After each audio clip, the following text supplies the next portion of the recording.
नमस्कार, आप देख रहे हैं प्राइम टीवी और मैं हूं आपके साथ नंदिनी यादव। वक्त हो गया है उत्तर प्रदेश की बड़ी खबरों का। रुख कर लेते हैं खबर की ओर।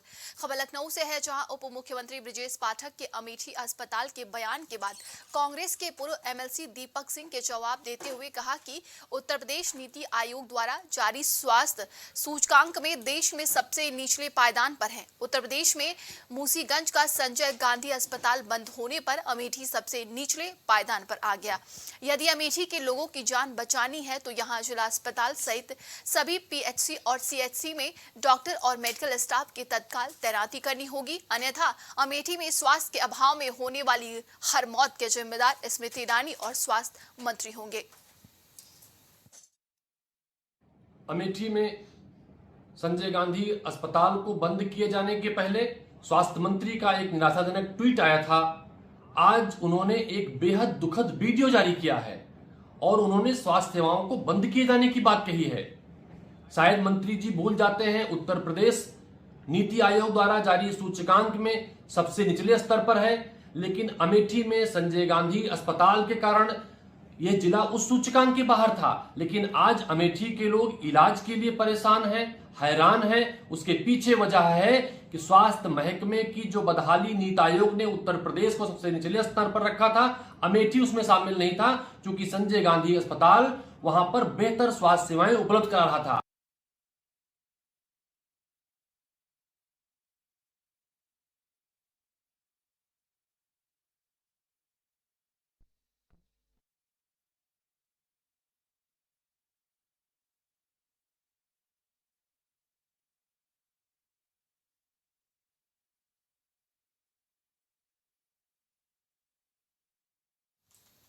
खबर हरदोई से है, जहां के नए एसपी केशव चंद्र गोस्वामी ने चार्ज लेने के बाद पत्रकारों से वार्ता करते हुए अपनी प्राथमिकताएं बताई।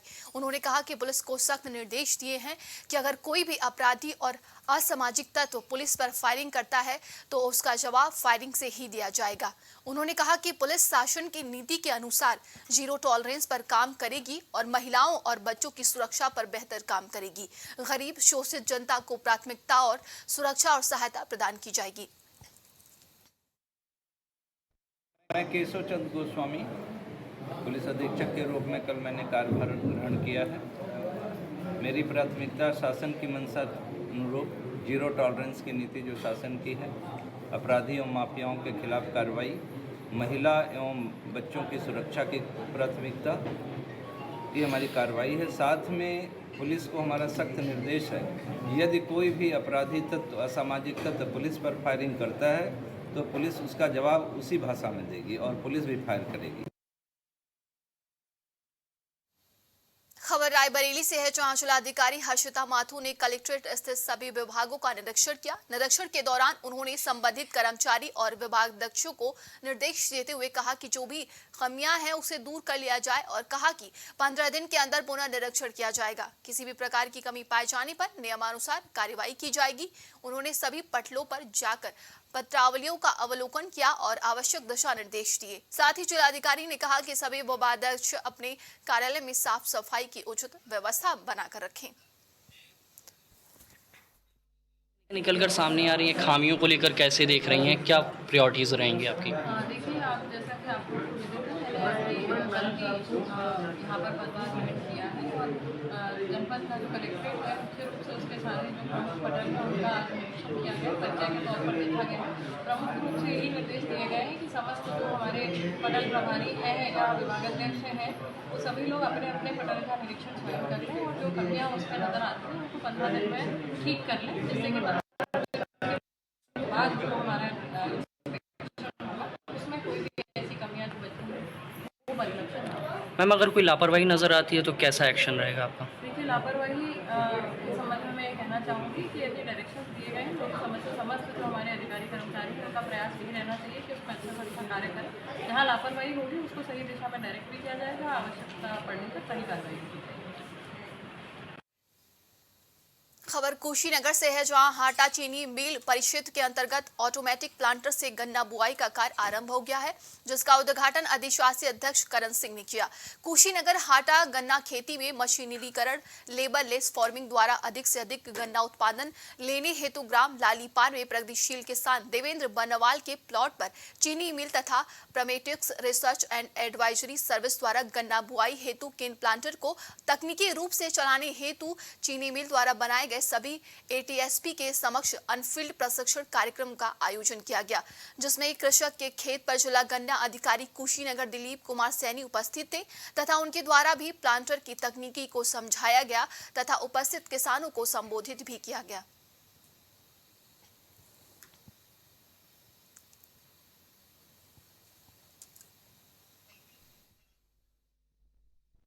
देखिए, आज की गोष्ठी का मुख्य हमारा जो उद्देश्य है वो ये है कि भाई हमारे मिल क्षेत्र में गन्ने की जो पैदावार है प्रति एकड़ उसको 2 गुना करना, और दूसरा उद्देश्य है कि जो लेबर पर खेती के लिए निर्भरता है किसानों की उसको मिनिमाइज करना, उसको कम से कम करना। और इसके लिए एक मशीनीकरण का कार्यक्रम हमने यहाँ पे शुरू किया है और उसको बहुत सिस्टमेटिक तरीके से हम लागू कर रहे हैं हमारे मिल क्षेत्र में, और हर किसान तक उसका फ़ायदा मिले उसके लिए आज तकनीकी सेवा प्रदाताओं की यहाँ पे ये प्रैक्टिकल ट्रेनिंग थी।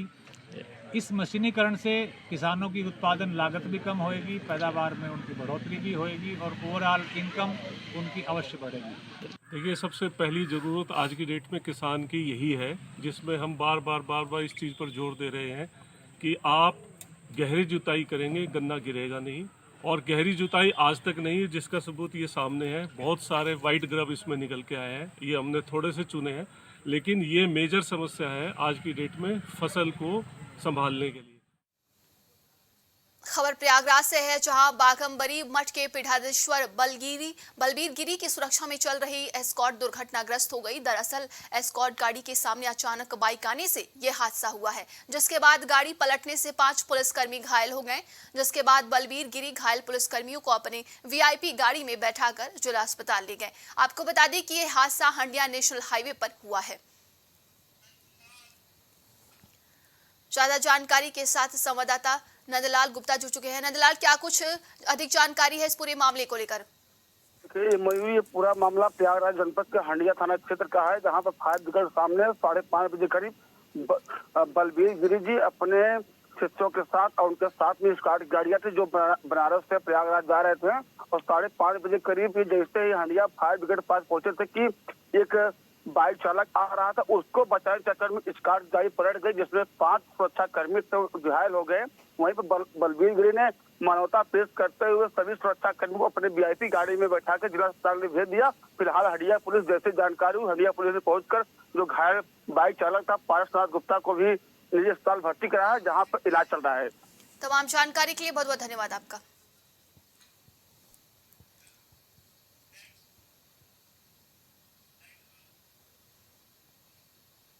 खबर औरैया से है, जहां जनपद में ऑपरेशन के बाद युवक की मौत हो गई, जिसके बाद युवक की मौत का झोला छाप डॉक्टर पर आरोप लगा है। परिजनों ने डॉक्टर पर लापरवाही का आरोप लगाया है, जिसके बाद गुस्साए लोगों ने जमकर थाने में हंगामा भी किया। इसके बाद बताया जा रहा है कि झोला छाप डॉक्टर वहां से फरार हो गया। सूचना मिलते ही मौके पर पहुंची पुलिस ने परिजनों को समझाकर मामला शांत कराया और आगे की कार्रवाई शुरू कर दी है।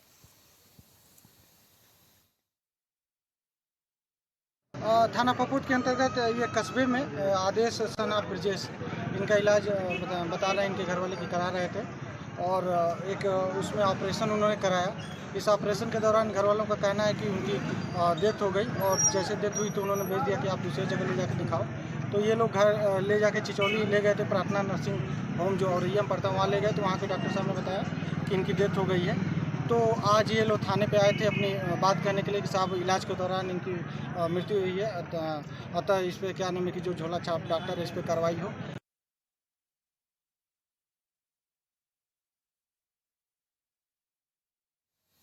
खबर हरदोई के सवाजपुर कोतवाली के सेमरिया से है, जहां लिव इन रिलेशनशिप में रह रही महिला पर उसके पति ने तेल डालकर जिंदा जलाने का प्रयास किया है। महिला को बचाने में उसका साथी भी झुलस गया।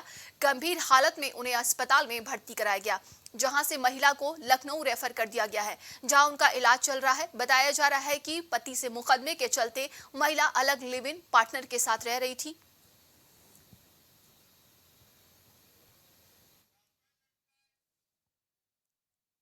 ये रेखा पांडे हैं जो सवायजपुर में मकान बना के रह रही थी और इनकी संदिग्ध परिस्थितियों में ये जल गई और इनके मायके वाले आए और इनको लेके लखनऊ चले गए। इनके मायके पक्ष से तहरीर एक प्राप्त हुई है जिस पे इनके ससुराल वालों पे आरोप लगाया गया है कि इन लोगों ने इनको जला दिया है। इस संबंध में अभियोग पंजीकृत कर लिया गया है और निष्पक्ष जांच और अन्य आवश्यक विधिक कार्रवाई की जा रही है। जो सत्यता होगी उसके आधार पर कार्रवाई की जाएगी। अब खबर गाजियाबाद से है, जहां दिल्ली मेरठ एक्सप्रेसवे से सटे नेशनल हाईवे 24 पर कार सवारियों की स्टंटबाजी रुकने का नाम नहीं ले रहा है, जिसका वीडियो जमकर अब वायरल भी हो रहा है। वीडियो में 2 युवक चलती कार की खिड़की पर लटक गए और शोर मचाते हुए दिख रहे हैं। इसमें एक लड़के ने अपनी शर्ट भी उतारी हुई थी, जिसके बाद गाजियाबाद ट्रैफिक पुलिस हरकत में आई और कार नंबर के आधार पर स्टंटबाजों का 10,000 रुपए का ऑनलाइन चालान काटकर घर भेज दिया है।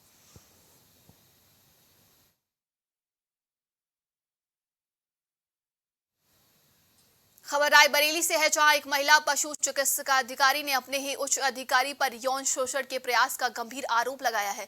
महिला पशु चिकित्सा अधिकारी का कहना है कि उनके अधिकारी जब शोषण के प्रयास में विफल रहे तो 9 दिन का वेतन रोक दिया। महिला पशु चिकित्सा अधिकारी ने अपने उच्च अधिकारियों समेत महिला आयोग को चिट्ठी लिखी है।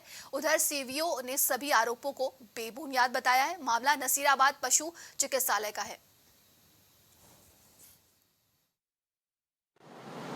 दरअसल ये सारे आरोप बेबुनियाद हैं। मैंने जब इनका निरीक्षण किया तो ये लगातार 9 दिन से अनुपस्थित चल रही थीं और अनुपस्थित होने के कारण जब इनका स्पष्टीकरण मांगा गया तो इन्होंने उपस्थिति का कोई भी प्रमाण नहीं दिया। लगातार 2 महीने तक उपस्थिति का प्रमाण न देने के कारण इनका वेतन बाधित कर दिया गया था। इसके पश्चात ये गौशाला में जाकर के लगातार 9 दिन गौशाला में कार्य करने का एक प्रमाण दिया था, जो कि स्वीकार नहीं था।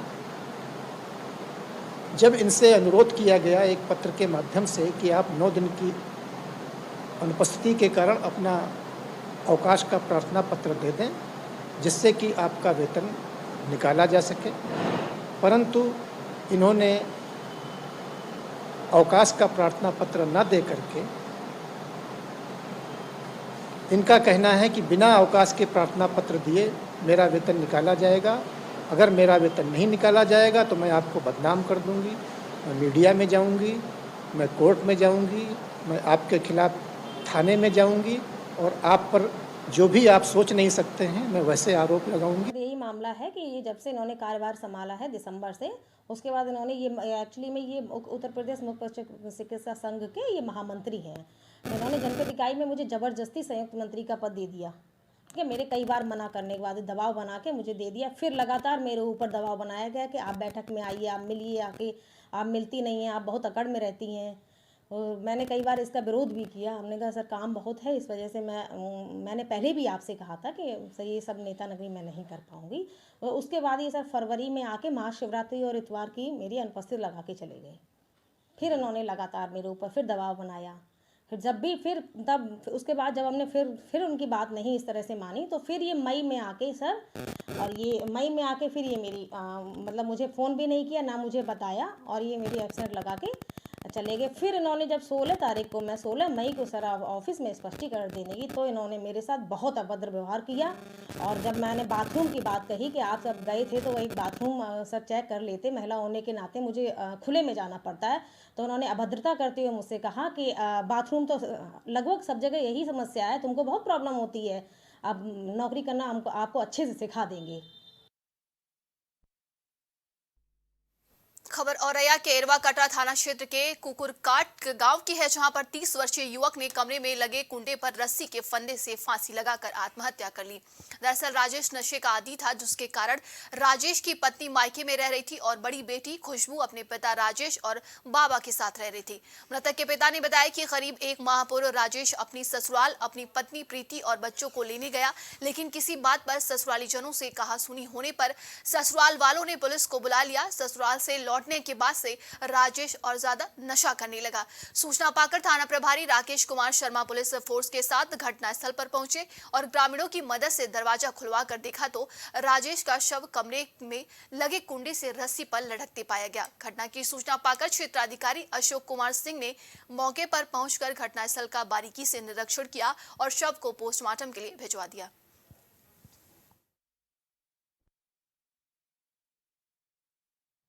अरवा कटरा थाना क्षेत्र में कुकरकाट गांव से थाना प्रभारी अरवा कटरा की सूचना प्राप्त हुई कि एक 30 वर्षीय राजू यादव जो शराब पीने के आदी थे, उन्होंने अपने मकान के फर्स्ट फ्लोर पे कमरा बंद करके अंदर सुसाइड कर ली है। इस सूचना पे तत्काल अरवा कटरा पुलिस मौके पे मैं फोर्स पहुंच गई थी।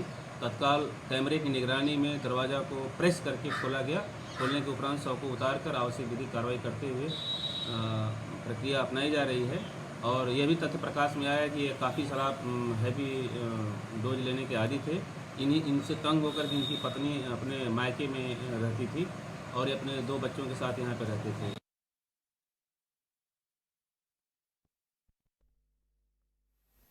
और अब खबर संभल से है, जहां पुलिस प्रशासन में तैनात महिला की असुरक्षित। दरअसल महिला दरोगा से 2 सिपाहियों के छेड़छाड़ का मामला सामने आया है।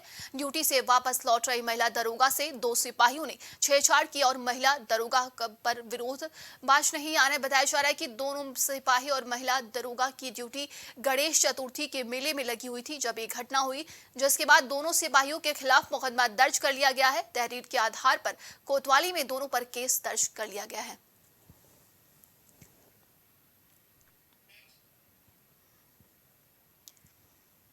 खबर हरदोई से है, जहां बिल्हौर कटरा हाईवे पर सैजना गांव के पास अज्ञात वाहन ने बाइक सवार 2 युवकों को कुचल दिया, जिससे दोनों ही मौके पर ही दर्दनाक मौत हो गई। वहीं पर सूचना पर पहुंची पुलिस ने दोनों के शवों को कब्जे में लेकर मोर्चरी में रखवा दिया है।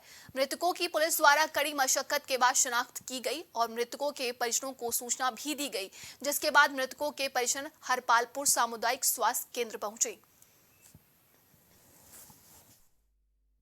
जो 2 लोग हैं, इसमें से एक का नाम है वीरेश शराफ मनपुर, उम्र 32 साल, और ये रहने वाले ये सब इन दोनों का। और दूसरा है रंजीत, पिता का नाम खुशीराम, उम्र 25 साल। दोनों का एक्सीडेंट से मृत होना बताया जा रहा है और यहाँ पे जब CSC में मृत अवस्था में लाए गए हैं, जिनको आवश्यक कार्रवाई हेतु पुलिस को सूचना कर दिया गया है, पोस्टमार्टम दी गई है। ये सवायजपुर हरपालपुर मार्ग पे 2 व्यक्ति जो कि अल्लाहगंज शाहजहाँपुर के रहने वाले हैं, ये मोटरसाइकिल से जा रहे थे। किसी अज्ञात वाहन की टक्कर से इनका गंभीर रूप से घायल हो गए। इनको CSC हरपालपुर ले जाया गया, जहाँ पे इनको मृत घोषित कर दिया गया है और इसमें पंचायतनामा पोस्टमार्टम की कार्रवाई की जा रही है और अज्ञात वाहन का पता लगाया जा रहा है। अन्य विधिक कार्रवाई कर।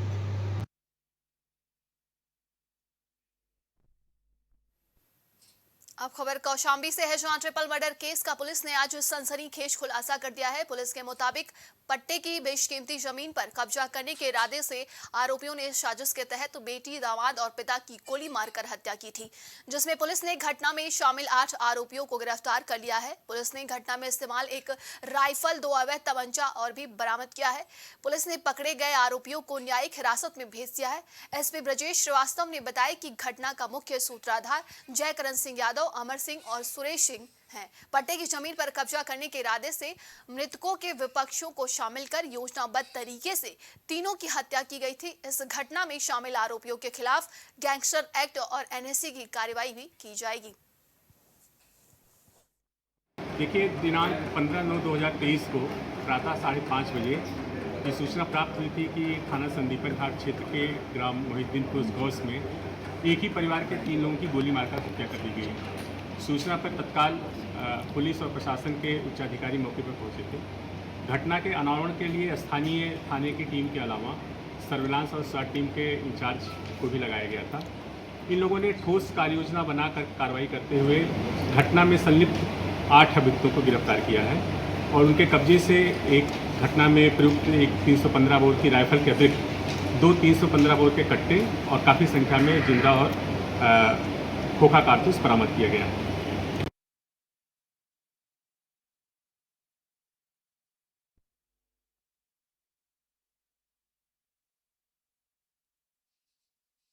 खबर आगरा के फतेहपुर सीकरी से है, जहां शाही स्मारक में एक फ्रांस की महिला पर्यटक रेलिंग से गिरकर गंभीर रूप से घायल हो गई। महिला पर्यटक को स्मारक में 40 से 45 मिनट तक इलाज नहीं मिला। एम्बुलेंस आने में भी करीब आधा घंटा लग गया, जिसके बाद गंभीर हालत में महिला पर्यटक को एसएन इमरजेंसी रेफर किया गया। पर्यटक की हालत गंभीर देखते हुए आगरा के रेनबो हॉस्पिटल में रेफर किया गया, जहां इलाज के दौरान पर्यटक की मौत हो गई। घटना दोपहर 2 बजे की बताई जा रही है।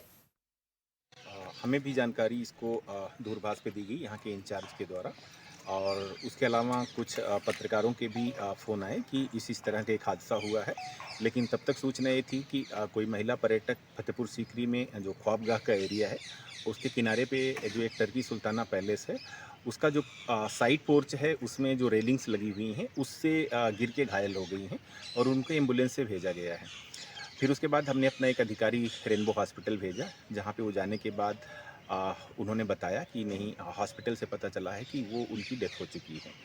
एक फ्रेंच टूरिस्ट है और इनका पूरा ग्रुप फतेहपुर सीकरी में घूमने के लिए गया हुआ था और वहाँ एक थोड़ी हाइट की एक रेलिंग से एक एक्सीडेंट हुआ है जिसमें वो महिला गिर गई हैं और उसके बाद उन्हें यहाँ पर लाया गया, इस हॉस्पिटल में लाया गया है। यहाँ आने के बाद डॉक्टर्स बता रहे हैं कि वो जब लाया गया तो उनकी मृत्यु हो चुकी थी। बहुत ही दुखद घटना है, इसकी एक हम लोग मैजिस्ट्रेट इंक्वायरी भी करवा रहे हैं इस तरह की घटना कैसे घटी और आगे चलकर पर्यटकों की सुरक्षा के लिए फतेहपुर सीकरी में और भी क्या अरेंजमेंट्स किए जा रहे हैं, इसको बहुत गंभीरता से देख रहे हैं। आगे जो फॉर्मेलिटीज पूरी करनी है, जो जिनकी जो डिसीज हैं उस पर अभी हम लोग कार्रवाई कर रहे हैं। आज के लिए उत्तर प्रदेश की खबरों में बस इतना ही। देश और दुनिया की तमाम खबरों के लिए आप देखते रहिए प्राइम टीवी। नमस्कार।